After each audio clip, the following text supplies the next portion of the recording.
It's a significant oversimplification, but essentially, on July 2, 1863, the Confederate Army launched fierce attacks on the Union Army's flanks, particularly targeting the Union left at locations that are now etched in American history. Little Round Top, the Wheat Field, the Peach Orchard, Devil's Den, and parts of Cemetery Ridge. On that same day, the Confederates also assaulted Culp's Hill and East Cemetery Hill. However, we now understand that the Union right would hold firm throughout the battle, as would the Union left, which is why the battle extended into a third day.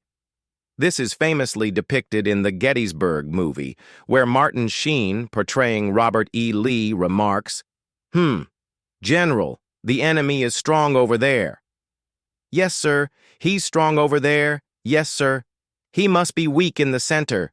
This is the moment when Robert E. Lee devises his grand strategy known as Pickett's Charge, intending to send over 12,000 Confederate troops across the fields behind me, all aimed at a cluster of 7 or 8 trees in the distance.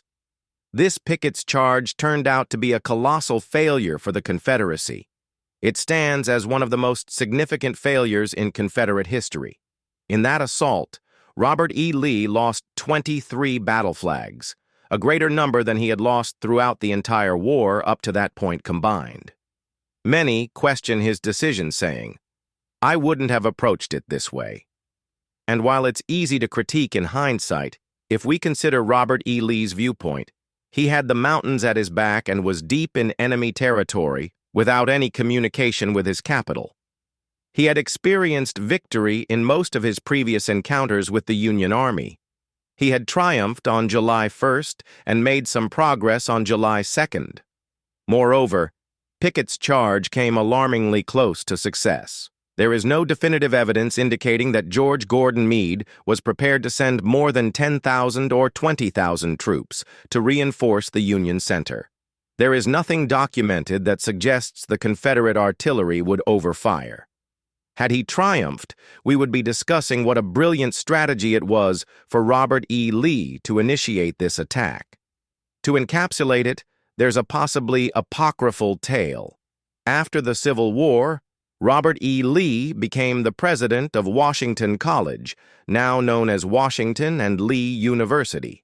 One of his students allegedly remarked, "General Lee, this is what you should have done at Gettysburg." Lee simply smiled, leaned back, and replied, "Young man, why didn't you share that with me before the battle? Even someone as foolish as I can see it all clearly now. This is the essence of studying history. We must place ourselves in their positions to truly grasp these monumental events."